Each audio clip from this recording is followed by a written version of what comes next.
ने हमें अयोध्या जाने का आदेश दिया है। कब जाना है? अभी, आज या कल?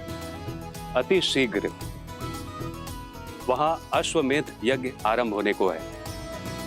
वहां कई राज्यों के राजा, महाराजा और ऋषियों से मिलने का शुभ अवसर प्राप्त होगा। आयुष्मान भव। हम अयोध्या जा रहे हैं। हम अयोध्या जा रहे हैं। हम अयोध्या जा रहे हैं प्रभु श्री राम और माता सीता से मिलने। हम अयोध्या जा रहे हैं। कहाँ जा रहे हो तुम दोनों? अयोध्या। प्रभु श्री राम, माता सीता, अयोध्या। वन देवी ही सीता है। हम आ रहे हैं। नहीं, अयोध्या की महारानी के रूप में मिथिला कुमारी के सिवा और किसी को स्वीकार नहीं करेंगे।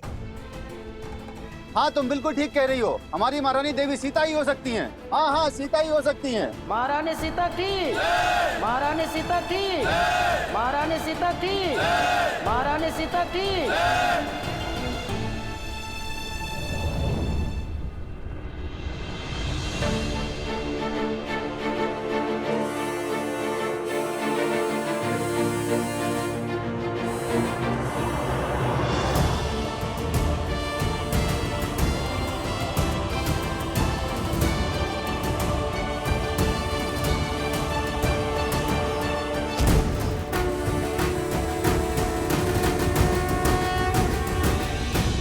अयोध्या की महारानी आपके समक्ष है।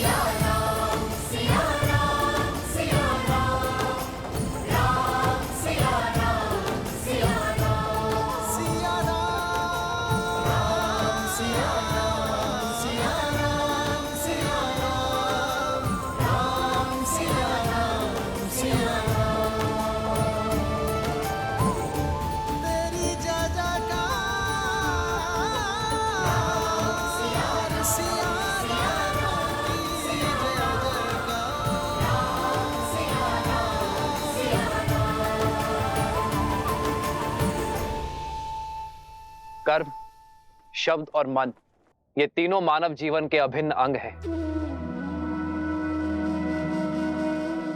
और विवाह वो बंधन है जो पति पत्नी को इन तीनों से बांधता है। ये बंधन अटूट है और जो इससे सरलता से मुक्त हो जाते हैं वो कभी इस बंधन में बंधे ही नहीं। अपनी सीता के बिना ये राम निष्प्राण है और केवल जीव यज्ञ में आहुति देते हैं, निष्प्राण नहीं।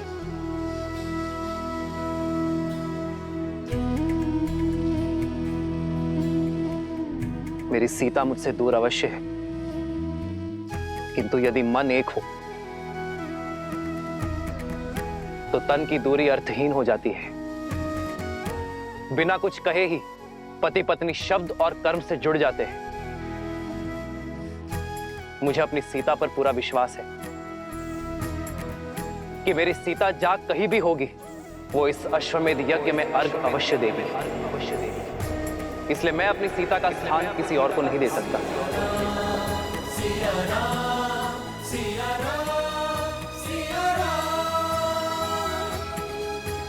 इस यज्ञ में सीता की उपस्थिति अवश्य होगी। इस स्वर्ण प्रतिमा के रूप में, क्योंकि मेरी सीता स्वर्ण की भांति पवित्र है, स्वर्ण की भांति शुद्ध है। आज से अयोध्या की महारानी सीता सदा अयोध्या में विराजमान रहेगी, अपने इस दिव्य रूप में।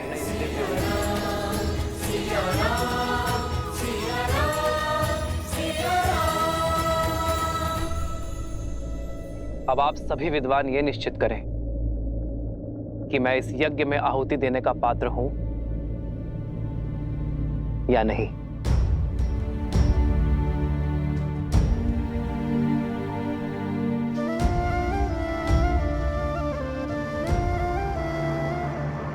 महारानी सीता थी, महारानी सीता थी, महारानी सीता थी, महारानी सीता थी, महारानी सीता थी, महारानी सीता थी। राम के दो मीठे बोल सुनकर साहस हारने की आवश्यकता नहीं है मित्रों। सहस्त्रमुख रावण के निर्देश की प्रतीक्षा करो। इस दाव का तोड़ उन्हीं के पास मिलेगा। धन्य हुआ आपसा शिष्य पाकर राजन। आपका निर्णय शास्त्रों और वेदों के अनुसार उचित है। कल प्रातःकाल हम विधिवत राज्यसभा में महारानी सीता की मूर्ति स्थापित करेंगे, वो भी आपके स्थान के निकट। आपके समर्थन के लिए धन्यवाद आचार्य।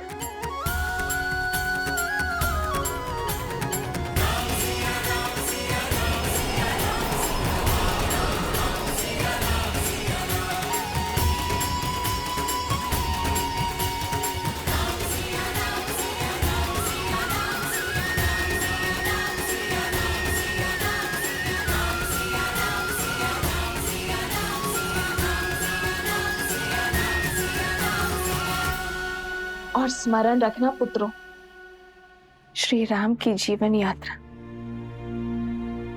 निस्वार्थता का प्रमाण है। अपने सुखों को त्याग,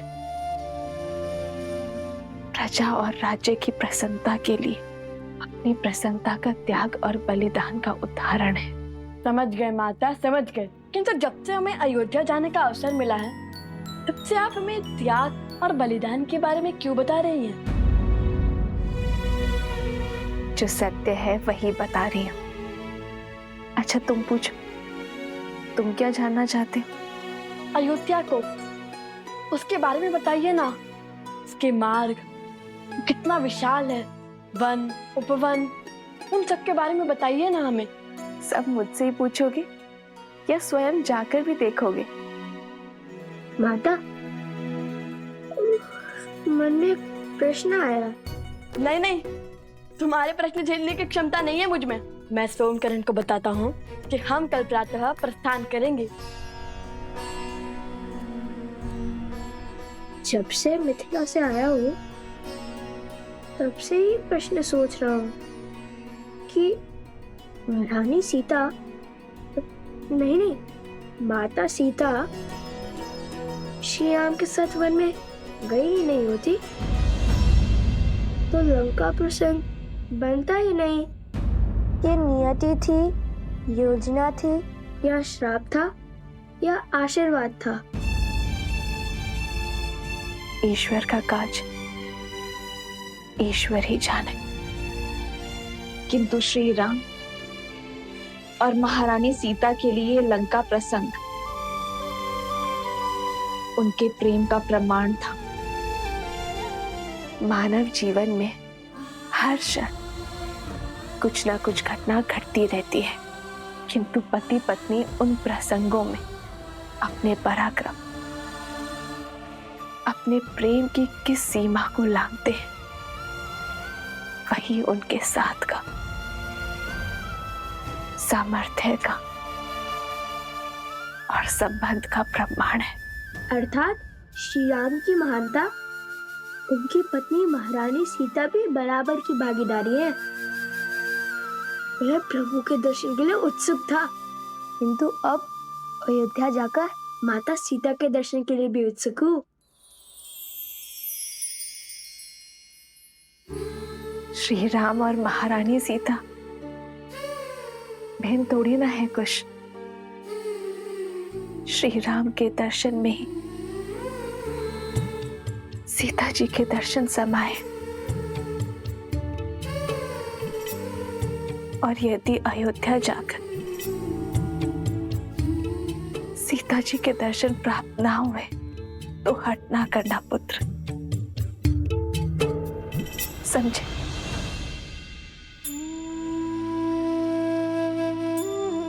खुश?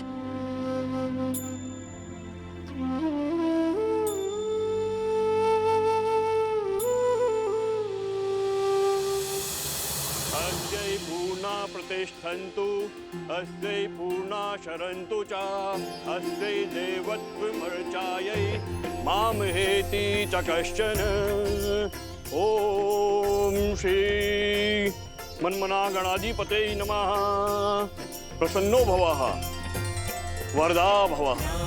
सिया राम जय जय राम, राम सिया राम जय जय राम। महारानी सीता की मूर्ति स्थापना संपूर्ण हुई। सियावर रामचंद्र की सिया राम जय जय राम, राम सिया राम भैया, आज तक मैं आपके बलिदान को पूर्ण रूप से कभी भी नहीं समझ पाया। आपको देखकर सदैव यही सोचता रहा कि आपके पास परिवार का साथ तो है। आप जाना कि जब मनुष्य के जीवन में स्वजन का साथ ना हो तो परिजनों का साथ भी उसे अकेला कर देता है। परंतु मुझे अपने भैया के साथ के बिना जीना नहीं है भैया। इसीलिए आज मैं आपसे कुछ मांगना चाहता हूं। आप मुझे स्वयं से पूर्व जीवन का परित्याग करने की अनुमति दे दीजिए भैया।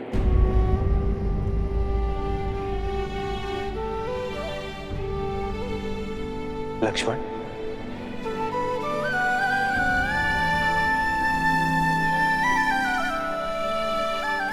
लक्ष्मण,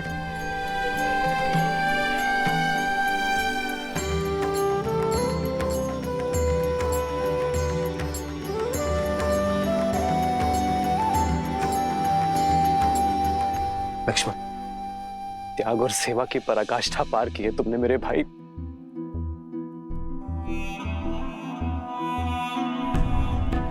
तुम कुछ और मांगो लक्ष्मण। कुछ और मांगने के लिए है ही नहीं भैया। मुझे ज्ञात है आपको मेरी ये मांग, मेरा स्वार्थ, मेरा हट प्रतीत हो रहा होगा, परंतु मैं क्या करूं भैया। मैं आपके बिना जीने की कल्पना भी नहीं कर सकता। मेरे अंदर उतना साहस ही नहीं है। मेरी बस यही एक इच्छा है और यही एक मांग है। आप बस मेरी इस इच्छा को पूरी कर दीजिए। हो रघुकुल रीत सदा चली आई, प्राण जाए पर वचन न जाई। धन्यवाद भैया, कोटि कोटि धन्यवाद।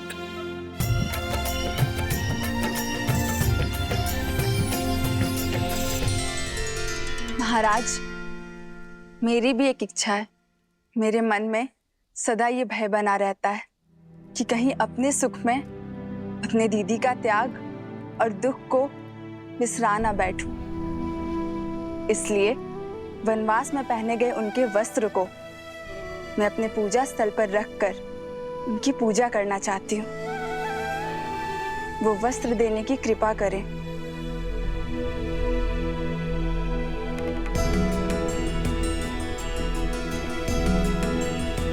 तुम्हारी इच्छा अवश्य पूर्ण होगी और मेरा आशीर्वाद भी सदा रहेगा कि आपकी मिथिला नगरी एक पुण्य नगरी के रूप में अयोध्या और काशी के साथ स्पर्धा करेगी।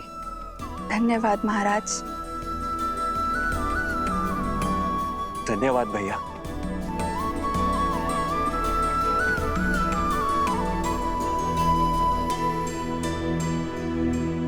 धन्यवाद मेरा नहीं, उस मिथिला का गुरु शत्रुघ्न, जिससे अयोध्या को ये 4 अनमोल रत्न मिले।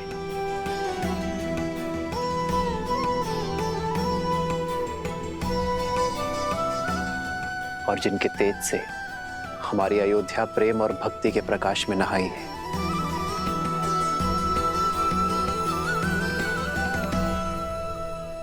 शीघ्र चलो कोश, समय बीता जा रहा है।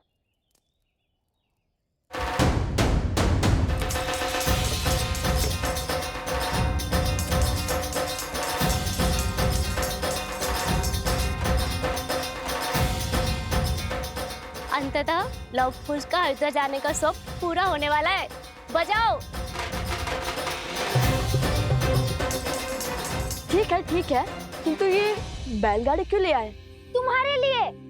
भला ऐसे थोड़ी जाने देंगे हम राजकुमारों को, अर्थात ऋषि कुमारों को अयोध्या। हाँ, इसी सजी धजी बैलगाड़ी में जाएंगे हमारे लवकुश, पूरे सम्मान और सुख के साथ। उचित है। और सोमकरण को भी तो इसकी आवश्यकता पड़ेगी। परंतु सोमकरण, तुम्हारी पोटली कहाँ है? यहाँ है।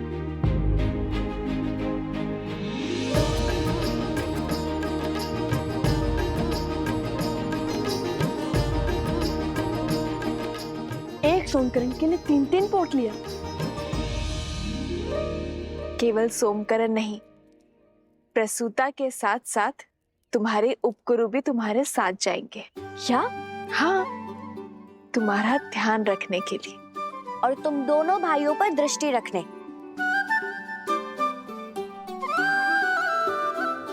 कहाँ है कुश? ओहो कुशम, आ भी जाओ। देखो हमारे साथ चलने के लिए कितने यात्री सज्ज हो गए।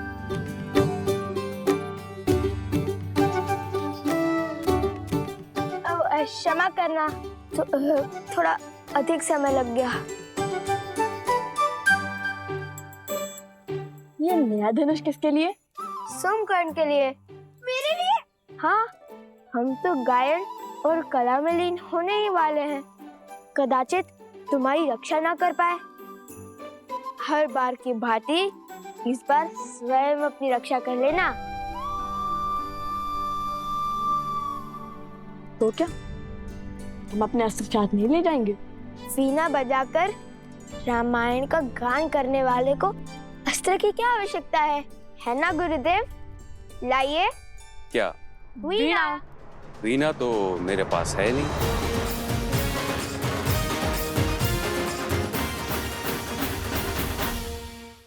मुख क्यों उतार लिए? यदि भगवान वाल्मीकि तुम्हें रिक्त हाथ अयोध्या भेज रहे हैं तो इसके पीछे कोई ना कोई कारण अवश्य है। पुत्रों, अपने मन में विश्वास लेकर आगे बढ़ो। मुझे पूर्ण विश्वास है कि तुम दोनों मिथिला की भांति अयोध्या जाकर सबका हृदय जीत लोगे। और हाँ, इस बार गरिमा की सीमा मत लांघना। मैं प्रसूता से क्षण क्षण का समाचार लेती रहूंगी। वीणा तो मेरी नहीं, किंतु उनकी सुरक्षा का दायित्व मिल गया। तुम्हारी ध्वनि यहाँ तक आ रही है। चलो, तुम्हारे प्रश्न का उत्तर मार्ग में देती हूँ।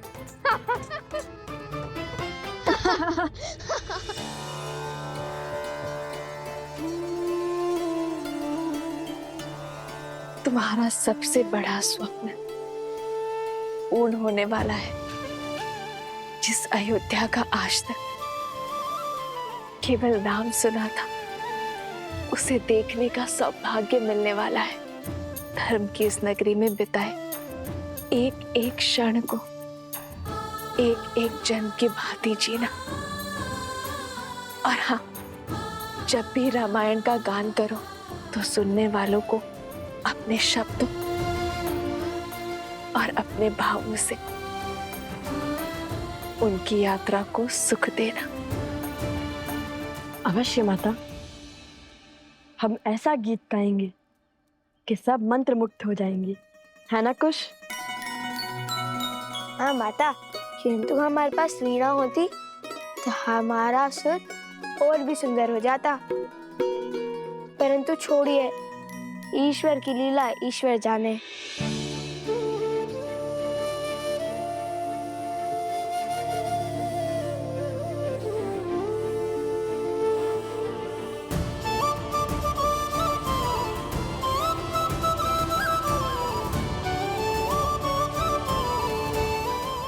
आज्ञा दीजिए माता।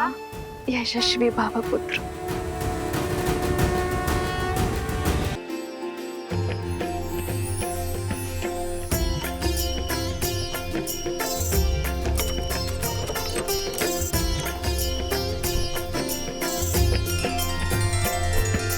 राम सिया राम जय जय राम। राम सिया राम जय जय राम।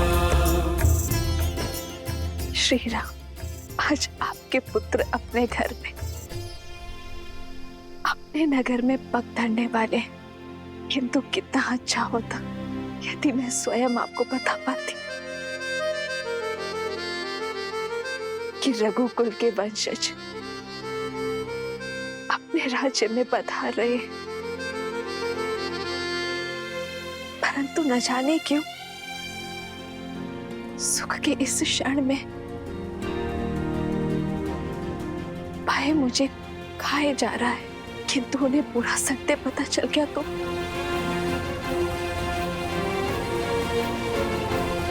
बस उनके कोमल हृदय को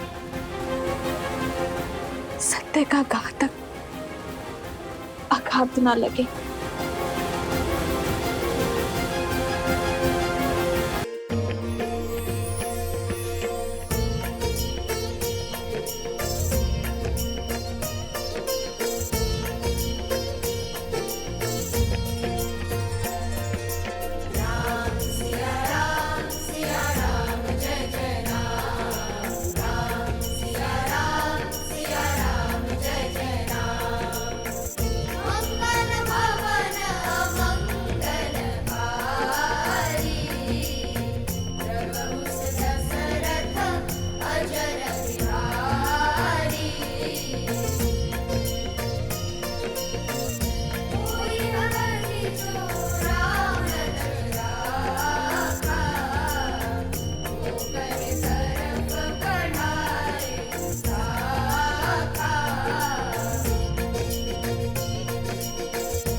आज सुख की अनुभूति हो रही है सीते, और इस सुख का कारण अश्वमेध यज्ञ के मार्ग से इतना बड़ा कांटा हटने का नहीं है। कुछ तो विशेष होने वाला है सीते। किंतु क्या ऐसा तो नहीं कि तुम कोई संदेश देना चाहती हो मुझे? श्री राम,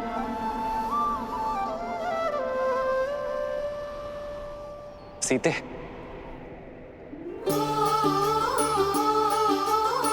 सीते,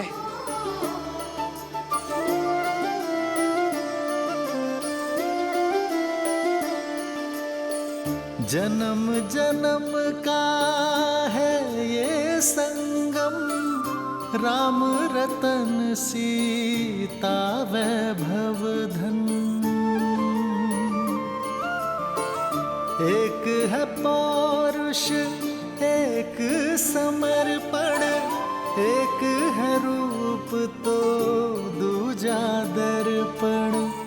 राम है लोचन सीता दृष्टि, राम है बादल सीता वृष्टि। राम सिया राम सिया राम सिया राम, राम सिया राम सिया राम।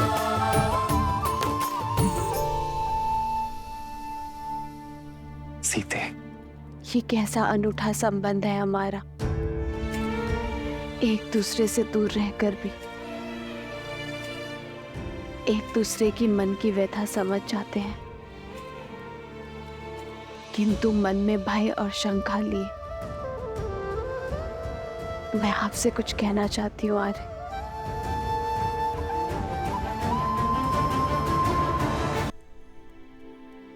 यदि मैंने आपके निर्णय को प्रभावित किया तो ये हमारे तक की मर्यादा का उल्लंघन होगा। कैसा भय सीते, कैसी शंका? मन से मन के जुड़े इस संबंध में मुझसे कुछ मत छुपाओ सीते। जीवन में पहली बार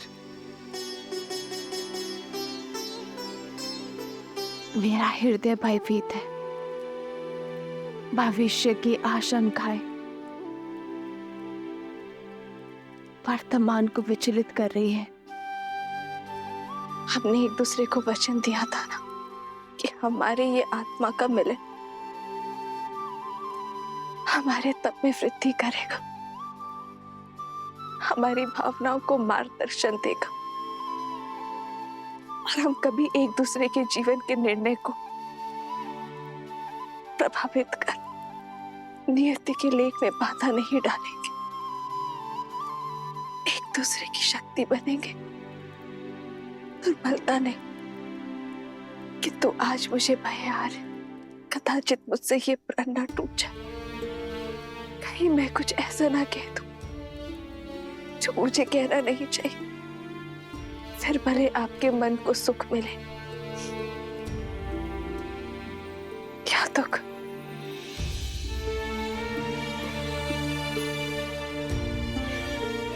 समझ गया सीते, इतने वर्षों तक तुम अकेले तप करती हुई आई और अब इस तप को भंग करने का कोई अर्थ नहीं है।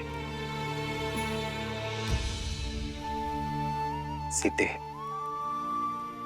तुमने मुझे अश्वमेध यज्ञ पूर्ण करने का मार्ग दिखाया है। कदाचित हमारे अंतर्मन की सीमा भी यही है।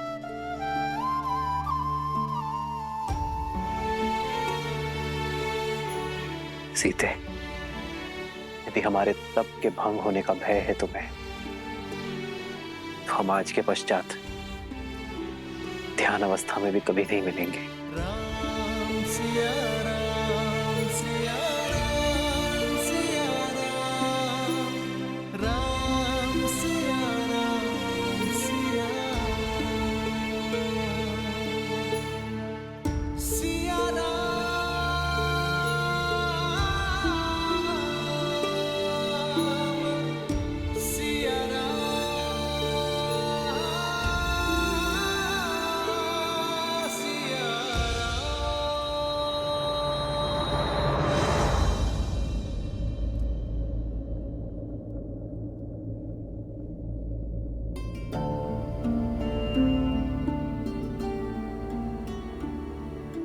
मैं नहीं जानता सीते कि तुम मुझसे क्या कहना चाहती हो, किंतु एक बात अवश्य जानता हूं कि धर्म किसी को अतृप्त नहीं करता।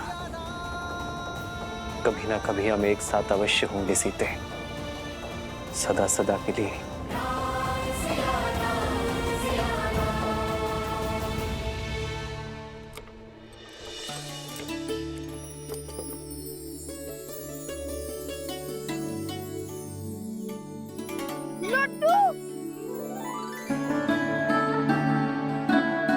क्या तुम भी राम भक्त हो? कौन नहीं होगा ऐसे पराक्रमी और मर्यादा के धनी का भक्त। लव कुश,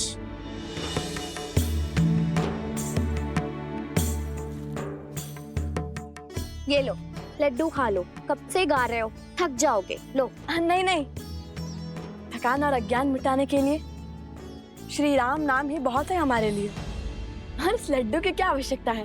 वैसे भी अयोध्या जाकर अश्वमेध यज्ञ की तैयारी में न जाने कितने प्रकार के पकवान मिलेंगे। चलो चलो अब आगे बढ़ो, रुकने में समय व्यर्थ मत करो।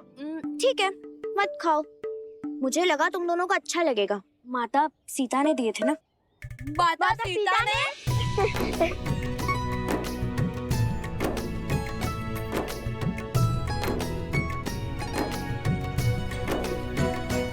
अरे मैं तो जल्दी जल्दी खाने की बात कर रहा था, बैलगाड़ी रोकने की कोई आवश्यकता नहीं है। चलो अब चले, अयोध्या पहुंचना है ना। कोई बचाओ हमें, बचाओ हमें, बचाओ, बचाओ हमें, बचाओ हमें, बचाओ। अरे कोई बचाओ, अरे कोई बचाओ, मेरी मेरी बेटी को बचाओ, मेरी बेटी को बचाओ, मेरी पुत्री की रक्षा कीजिए।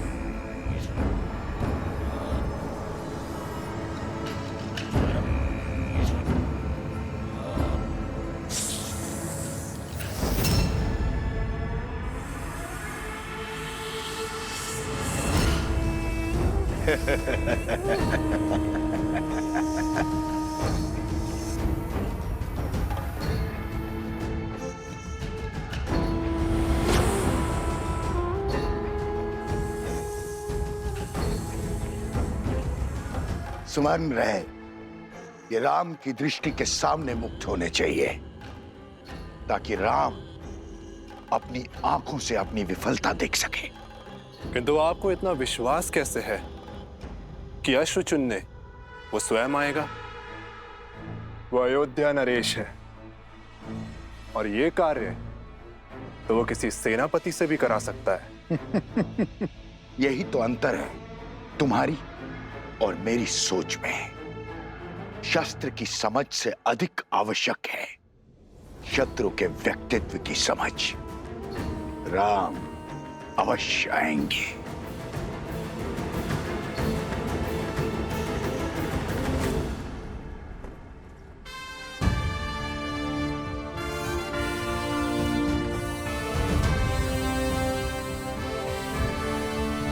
भैया, मैं राज्य के सर्वोत्तम अश्वों को चुनकर यहां ले आता हूं। आप उन्हीं में से किसी एक का चुनाव कर लीजिएगा। जी भैया, और उन अश्वों को अभी सरयू घाट पर स्नान करवाया जा रहा है। वे आते ही होंगे। जब एक राम वहां जा सकता है तो इतने अश्वों को यहां लाने की क्या आवश्यकता है? एक सच्चा शासक सदा अपनी सुविधा से पहले साधन और संसाधनों को रखता है। जैसी आपकी आज्ञा है। आचार्य, लगता है अयोध्या के महाराज की सेवा में आपके पढ़ाए प्रशासनिक पाठ भूल गए सब।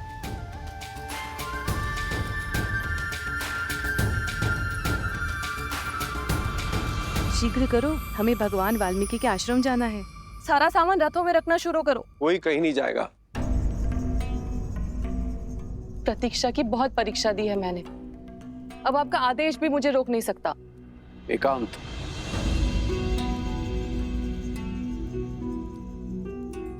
हट मत करो सुनैना, तुम वहां नहीं जा सकती। क्यों? क्यों नहीं जा सकती? मेरा हृदय चीख चीख कर कह रहा है कि वो मेरी सीता के ही पुत्र हैं, और सीता वहां भगवान वाल्मीकि के आश्रम में वनवासियों का जीवन जी रही है। हृदय तो मेरा भी यही कह रहा है, किंतु भूल गई उन बालकों ने क्या कहा था। उनकी माता ने उन्हें सीख दी है कि हमें बीते हुए कल की ओर नहीं, आने वाले कल की ओर देखना चाहिए। बीता हुआ कल ही तो आज की नींव है, उसे मैं कैसे भूल जाऊं? कौन है? कौन है? बचाओ हमें! कोई बचाओ हमें! बचाओ हमें! बचाओ! बचाओ!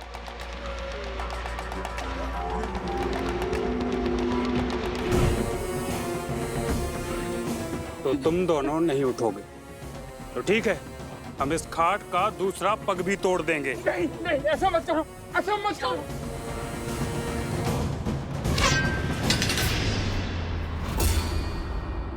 ए, कौन है? सामने आओ।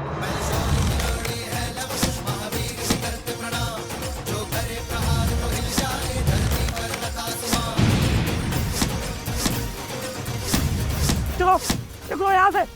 इस कन्या को उठा के लेके चलो। अरे कोई बचाओ! बचाओ मेरी बेटी को, बचाओ बेटी को, बचाओ।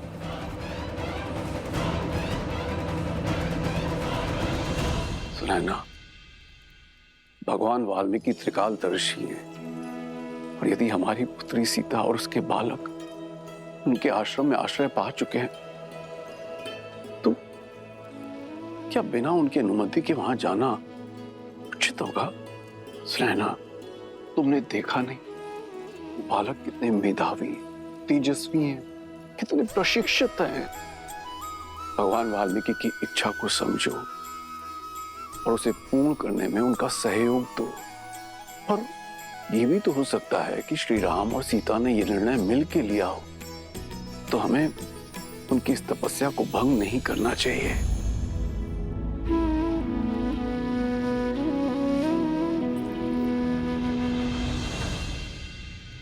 मस्तिष्क तो हर बात समझता है, किंतु इस मन का मैं क्या करूं आर्य? इस दुख का मैं क्या करूं? सुनैना,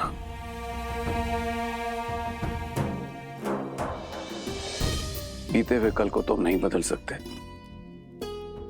किंतु आने वाले कल की सुध तो ले सकते हैं।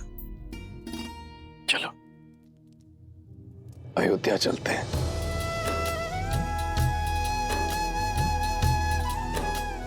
कदाचित वहीं जाके भगवान वाल्मीकि की लीला से आवरण हट जाए।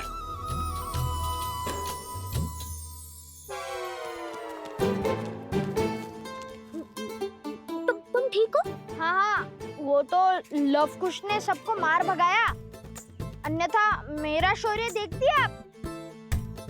अब चलो। कौन है? किसने हमारी सहायता की? हम भगवान वाल्मीकि के शिष्य और वन देवी के पुत्र हैं। आपकी करण पुकार सुनकर हम यहाँ आए हैं। पुत्र, हम वृद्ध और दृष्टिहीन हैं। हमारी पुत्री कहाँ है? वो दुष्ट कहीं उसे उठाकर तो नहीं ले गए? पुत्री, मेरी पुत्री की रक्षा कीजिए। वो जो कन्या यहाँ मूर्छित पड़ी थी, वो आपकी पुत्री है। हाँ, हाँ। आप दोनों बैठे क्यों हैं और उठकर उन दुष्टों से लड़े क्यों नहीं? हमने ब्राह्मणी सरस्वती का व्रत लिया है। हम इस घाट पर से उठ नहीं सकते, पर वो दुष्ट इस घाट के नीचे गड़े हुए धन को लेना चाहते हैं। उन्होंने हमारे 4 पुत्रों को मार डाला, हमारी घाट का पांव भी तोड़ डाला। बड़ी मुश्किल से हमारी पुत्री ने ये 4 भाई बचाई है, और अब उनकी शक्ति दिनों दिन बढ़ती जा रही है। वो हमारी शक्ति को, हमारी साधना को, हमारे जाप को भंग करना चाहते हैं। रक्षा कीजिए, हम पर कृपा कीजिए। भैया,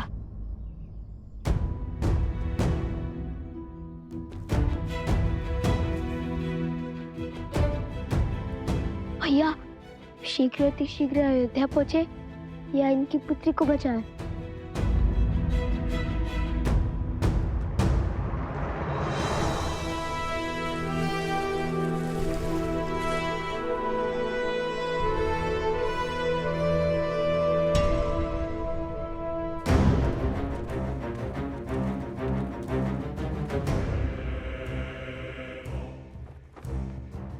शत्रु को बड़ा सटीक समझा महाराज सहस्त्रमुख ने।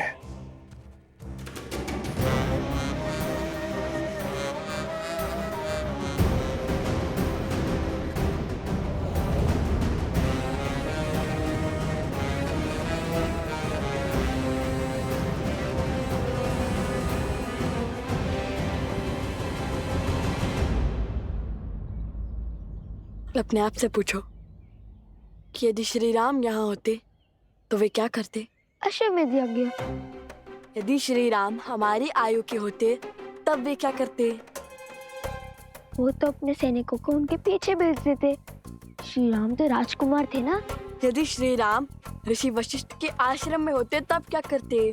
तब तो वो अवश्य ही अपने अनुज का परामर्श लेते। उस समय श्री लक्ष्मण भी तो उनके साथ थे। तो मैं भी तो वही कर रहा हूँ, अपने अनुज का अर्थात तुम्हारा परामर्श ले रहा हूँ। अब बताओ वे क्या करते? क्या करते? ओह, इस प्रश्न का उत्तर तो बहुत सरल है। श्री राम सब कुछ छोड़कर उनकी पुत्री की रक्षा करते। हम भी तो श्री राम के भक्त हैं, तो श्री राम को यहीं से प्रणाम करकर हम उनकी पुत्री की रक्षा के लिए जाएंगे।